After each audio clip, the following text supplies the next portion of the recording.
Alrighty, old Gatekeeper here with another Texas Star mod. This amp right here is Mr. Sandman, bring me 843, Mr. Sandman. I had to do that, sorry bud, I had to.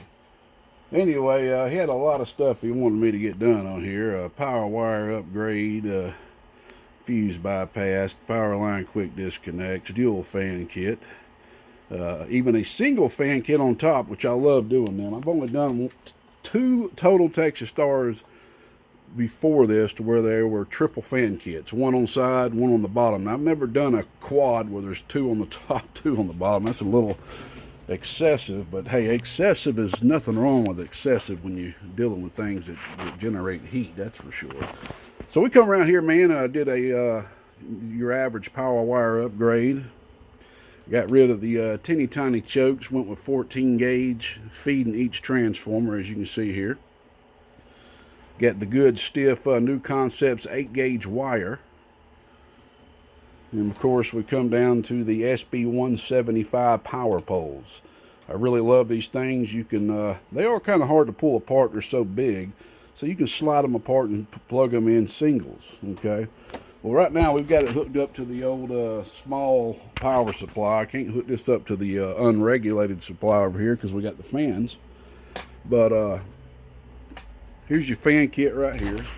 We utilize the key port like we always do.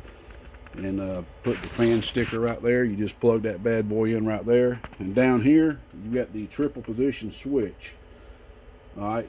All the way up is high, the middle is off, down is low. Put it on high.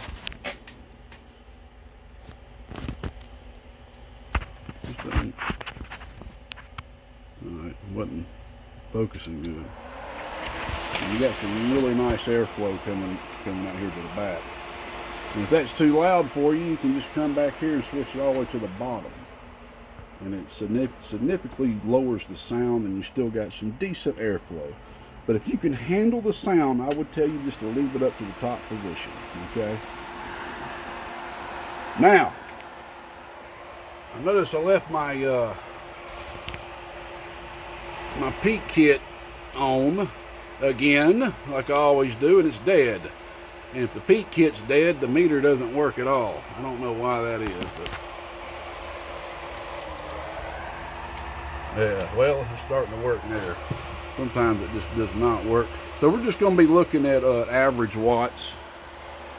Since I'm going to have to take this whole assembly down and get to the back again. It felt like it was just a few weeks ago I had to do that.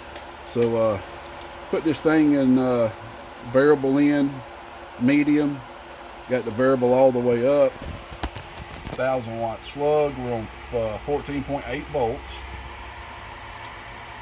She's dead key in about 180. Oh, yeah. Oh, almost right there, about 300 watts. We pull it out. We're only dead key in a watt. That is too high. I'm going to go ahead and let you know right now, do not run this amp on high unless you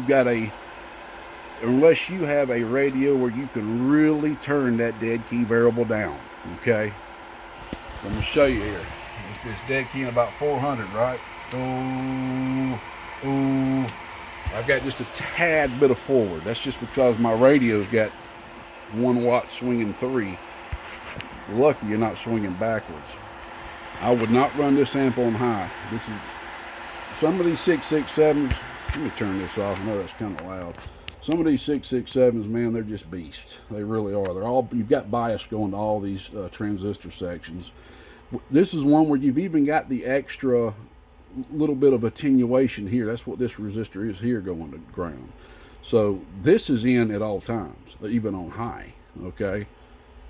When you press the green button in, it utilizes this 75 ohm here, and this one is still utilized. Now at this point, since it is still a little bit too much on high, if you absolutely wanted to do it on high, I would begin dropping this resistor down, let's say 50 ohms next, see how it's doing. Go down to about maybe a 43 after that. Just see how it's doing, seeing if it's dropping that dead key a little bit. But this one, this is one of them ones that's a beast on high. I would, me personally, I would always run this with a green button in. And if we put that button in, which is the delay, but it also utilizes some more circuitry in the attenuation circuit. Now you're dead keying about 50 watts. Do, and you're swinging up. Do to about 180. Which means you're probably doing about 400, 450 peak right there.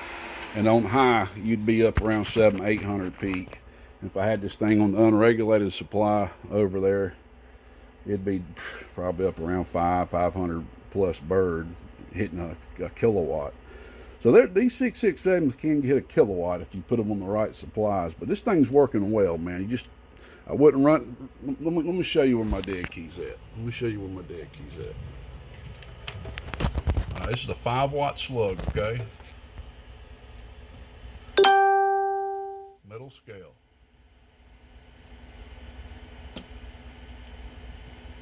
All right.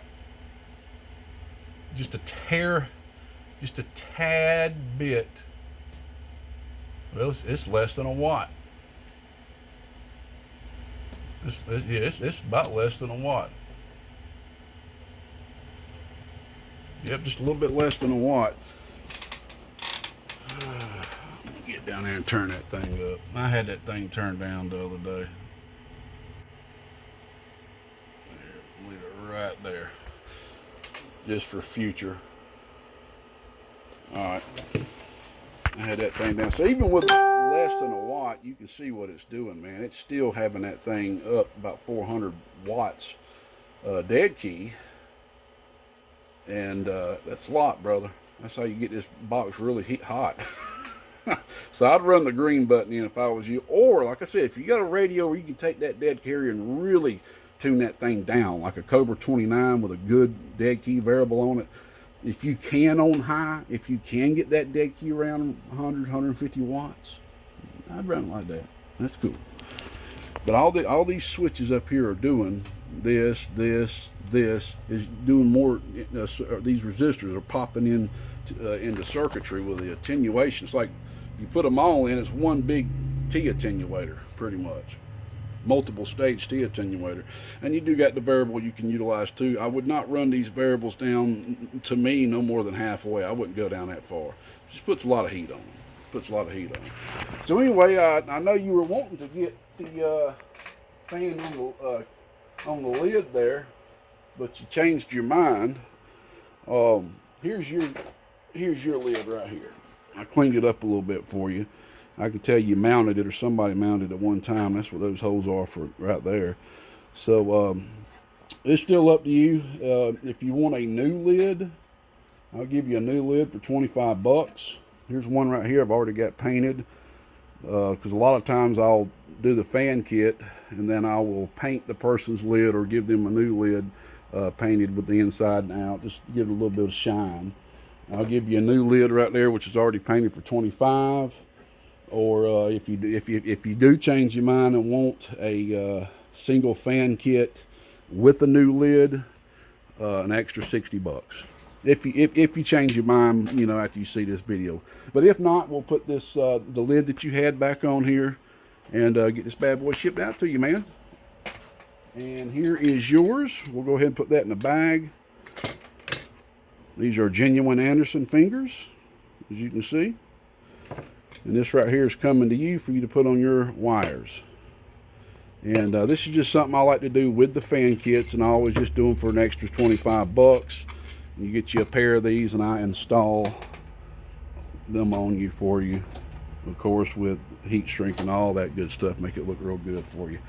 All right, buddy. There you go. Thanks for hanging in there with me, Sandman. I know you had to hang in there with me just a little bit, man, but there it is. That right there is holding down the power resistor in there. Good, clean little kit, man. I love them. I think all 400/500, 667s, even 600s. I think they all should have a fan kit, man. I mean, it's utilized great with the front fan, and right there is blocked to where the majority of the air is being pushed out the back from the heatsink. We'll see you, buddy. Let me know if you want a new case or want to go ahead and throw that single kit on there. Just let me know. If not, we'll put that, put this right here, which is your lid, back on it. And you'll be ready to go, bud. Yes, sir. Mr. Sandman, old Gatekeeper, out here around the northeast end of Georgia. God bless. Bye-bye.